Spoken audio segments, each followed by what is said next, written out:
Real estate எப்படி வீழ்ச்சி அடையும், எப்போ வீழ்ச்சி அடையும்? சென்னையில் பல முறை ரியல் எஸ்டேட் வந்து ஃபாலிங் டவுன் ஆகிருக்குது. பயத்தில் பல மக்கள் விற்றுட்டு போனாங்க. அவங்க விற்காமல் இருந்தாக்கா கண்டிப்பாக அவங்களுக்கு இன்றைக்கி நல்ல அப்ரிசியேஷன் இருக்கும். சென்னையினுடைய பல கட்ட வளர்ச்சிகளை பார்த்தேன், கண்கூட பார்த்தேன். இத்தனை வானுயர்ந்த பில்டிங்கள், இத்தனை பிரம்மாண்ட வளர்ச்சிகள், இத்தனை மக்கள் இப்படிலாம் குரோத் ஆவாங்க, இப்படிலாம் மாறும் அப்படின்னுட்டு எனக்கு தெரியவே தெரியலங்க. 2004 சுனாமி மிகப்பெரிய ஒரு இழப்பு ஏற்பட்டுச்சு. ஸோ அப்போயும் ஃபாலின் டவுன் ஆச்சு. அப்போவும் நிறையா மக்கள் விற்று ஊருக்கே போனாங்க. தாம்பரம், முடிச்சூர், வேளச்சேரி, ஓயம்பாறு, அதாவது கடற்கரைக்கு அருகாமல் இருந்த மிகப்பெரிய பெரிய கட்டிடங்கள் சூழ்ந்த பகுதியிலாம் வந்து அந்த மாதிரி பிரச்சனை இருந்துச்சு. ஆனால் இன்னொரு முக்கியமான தருணம் ஒன்று இருக்குது. இது வந்து ஒரு பேண்டமிக் பீரியட் தான். இப்போவும் நிறைய கண்ட்ரியில் நடந்துக்கிட்டு இருக்குது. உங்களுக்கு வந்து ஒரு உதாரணத்துக்கு ஈரானுக்கு பக்கத்தில் அந்த சீரியா, அப்புறம் வந்து இப்போ இது நடந்துட்டு இப்போ காசாவில் எத்தனை மக்களை கொண்டு ஒழிக்கிறாங்க. அங்கெல்லாம் ரியல் எஸ்டேட் இருக்கும்னு நினைக்கிறீங்களா? இன்றைக்கி ஒரு சூப்பரான டாபிக் பேசலாமா? மிகப்பெரிய சீக்ரெட், ரியல் எஸ்டேட் எப்படி வீழ்ச்சி அடையும், எப்போ வீழ்ச்சி அடையும். அதாவது நிறைய இன்வெஸ்டர்ஸ்க்கு நிறைய குழப்பங்கள் இருந்தவருக்கு இந்த டாபிக் உண்மையிலே யூஸ்ஃபுல்லாக இருக்குங்க. சென்னையில் பல முறை ரியல் எஸ்டேட் வந்து ஃபாலிங் டவுன் ஆகிருக்குது. சென்னையில் நான் ரொம்ப நாளாக வசிக்கிறேன், இங்கே வாழ்கிறேன், இங்கே தான் வளர்ந்தேன். சென்னையின் ஒன்று எனக்கு இன்னொரு அன்னைமடி. ரொம்ப முக்கியமான விஷயம், சென்னையிலையும் ரியல் எஸ்டேட் வீழும், இப்படியும் வீழும். அதாவது வீழ்ச்சி இப்படி நடந்துச்சு. 4 உதாரணங்களாக நச்சுன்னு நான் உங்களுக்கு சொல்லுவேன். இது அறிவியல் பூர்வமானது, கண்கூட பார்த்தது. இப்போல்லாம் வீழ்ச்சி அடைஞ்சது. அந்த நேரங்களில் நிறைய மக்கள் வந்து வாங்கி போட்டாங்க. பயத்தில் பல மக்கள் விற்றுட்டு போனாங்க. அவங்க விற்காமல் இருந்தாக்கா கண்டிப்பாக அவங்களுக்கு இன்றைக்கி நல்ல அப்ரிசியேஷன் இருக்கும். ஸோ அது எந்த மாதிரி காலகட்டம், எப்போ நம்ம எந்த இடத்துல உஷாராக இருக்கணும், இந்த மாதிரிலாம் இனியும் நடக்கிறதுக்கு வாய்ப்பு இருக்குது, இல்லாமலாம் இல்லை. சென்னை வாசிகளே, சென்னையில் இடம் வாங்க போகிறவங்களே, வருங்கால நிலத்தின் உரிமையாளர்களே, வருங்காலையின் சொத்தில் உரிமையாளர்களே, இன்றைக்கி வாடகை கொடுத்துட்டு இருக்கக்கூடிய வாடகைதாரர்களே, நீங்கள் எல்லோரும் தெரிஞ்சுக்குங்க. சென்னையில் நீங்கள் வசிக்கிறீங்க, ரொம்ப காலம் இருக்க போகிறீங்க, இல்லை ரியல் எஸ்டேட் தொழில் பண்ணுறீங்கன்னாக்கா இது உண்மையிலே ஒரு சூப்பரான டாபிக். இதை நம்மளுடைய கிளைண்ட்டுக்கு நம்ம தானே சொல்லணும். ஸோ ஆல்மோஸ்ட் நான் சென்னைக்கு வந்து 30 வருஷங்கள் ஆக போகுதுங்க. ஆனால் ஒவ்வொரு காலகட்டத்திலையும் எப்படி நிகழ்ந்தது, என்ன நடந்தது அப்படின்னு நான் சென்னையிலே வளர்ந்துக்கிட்டே வரேன். நான் சென்னையினுடைய பல கட்ட வளர்ச்சிகளை பார்த்தேன், கண்கூட பார்த்தேன். இத்தனை வானுயர்ந்த பில்டிங்கள், இத்தனை பிரம்மாண்ட வளர்ச்சிகள், இத்தனை மக்கள் இப்படிலாம் குரோத் ஆவாங்க, இப்படிலாம் மாறும் அப்படின்னுட்டு எனக்கு தெரியவே தெரியலங்க. ஆனால் இன்றைக்கி அவ்வளோ பிரம்மாண்டமான வளர்ச்சியை நோக்கி போயிட்டுருக்குது. ஜிடிபி இன்னும் சூப்பராக இருக்குது. சென்னை நகரங்கள் மட்டும் கிடையாது, இந்த மாதிரி நிறைய ஏனைய நகரங்களில் ரியல் எஸ்டேட்டு எவ்வளோ குரோத் ஆகுதோ, எப்படியெல்லாம் வளர்ச்சி அடையுதோ, அதே மாதிரி ஒரு சில நேரங்களில் இந்த ஷேர் மார்க்கெட் மாதிரி ஃபாலின் டவுன் ஆகுது, வீழ்ச்சியும் அடையும். அந்த வீழ்ச்சியை பற்றி நீங்கள் தெரிஞ்சுக்கணும் அப்படிங்கிறதுக்கு உங்களைய 1990 காலகட்டங்களுக்கு கூப்பிட்டு போகிறார். 2000க்கு முன்னாடி ஏர்லியராக 90s ஒரு பெரிய நிலநடுக்கம், எப்பவும் இல்லாததை விட ஒரு பெரிய நிலநடுக்கம் வந்தது. அதாவது 93 to 97, 96 இந்த காலகட்டத்தில் வந்தது. அப்போ நிறைய மக்கள் வந்து பயத்தில், அச்சத்தில் வந்து நான் சென்னையில் இனிமேல் இருக்க மாட்டேன்ப்பா அப்படின்ட்டு விற்றுட்டு போனாங்க. அப்போ ஃபாலிங் டவுன், அதாவது வீழ்ச்சி அடைஞ்சிச்சு. அப்போ ஒரு சிலர்லாம் வாங்க, நான் கையில் காசு வச்சுருந்தவங்க. 2004 சுனாமி மிகப்பெரிய ஒரு இழப்பு ஏற்பட்டுச்சு. 2004 நிறைய மக்கள் பயந்தாங்க, இனிமேல் சென்னையில் இருக்க மாட்டோம்ப்பா. அது கடற்கரை பக்கத்தில் இருந்தவங்களாம், ட்ரிப்ளிகேன் பக்கத்தில் இருந்தவங்களாம், ராயப்பேட்டை இந்த சரௌண்டிங் இருந்தவங்களாம் ரொம்ப பயந்தாங்க. ஸோ அப்போயும் ஃபாலின் டவுன் ஆச்சு. அப்போவும் நிறையா மக்கள் விற்று ஊருக்கே போனாங்க. அதுக்கப்புறமா 2015 ஃப்ளட், அதாவது மழை வெள்ளம், பெரும் வெள்ளம், மிக பிரமாண்டமான மழை பெஞ்சிச்சுங்க. காட்டாற்று வெள்ளமாக எங்கெங்கே இருந்தோ தண்ணிகள் வந்துச்சு. சென்னையை பூரா மழையை சூழ்ந்துச்சு. சென்னையை பூரா வந்து அப்படியே போட்டில் தான் எல்லாம் வந்தோம், தத்தளிச்சிச்சு, நீரில் வந்து தத்தளிச்சிச்சு.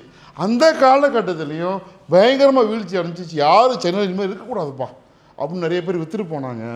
அப்பவும் சென்னையை நேசித்து யாரெல்லாம் இருந்தாங்களோ, யாரெல்லாம் ஸ்டே பண்ணாங்களோ, அப்பவும் நம்பிக்கையோடு யாரெல்லாம் அந்த விற்ற இடத்த வாங்கினாங்களோ இன்றைக்கி நல்லா இருக்கிறாங்க. மக்கள் அச்சத்தில் விற்றுட்டு போவாங்க. ஒரு சிலர் வந்து நான் வாங்குறப்பான்னு வாங்குவாங்க. வாங்காத அளவுக்கு நிறைய பேர் நிறைய இடங்கள் ரொம்ப நாளாக விற்காமல் இருந்துச்சு. தாம்பரம், முடிச்சூர், வேளச்சேரி, ஓயம்பாறு, அதாவது கடற்கரைக்கு அருகாமல் இருந்த மிகப்பெரிய கட்டிடங்கள் சூழ்ந்த பகுதியிலாம் வந்து அந்த மாதிரி பிரச்சனை இருந்துச்சு. அதுக்கப்புறம் வந்து கொஞ்சமாக குரோத் ஆச்சு.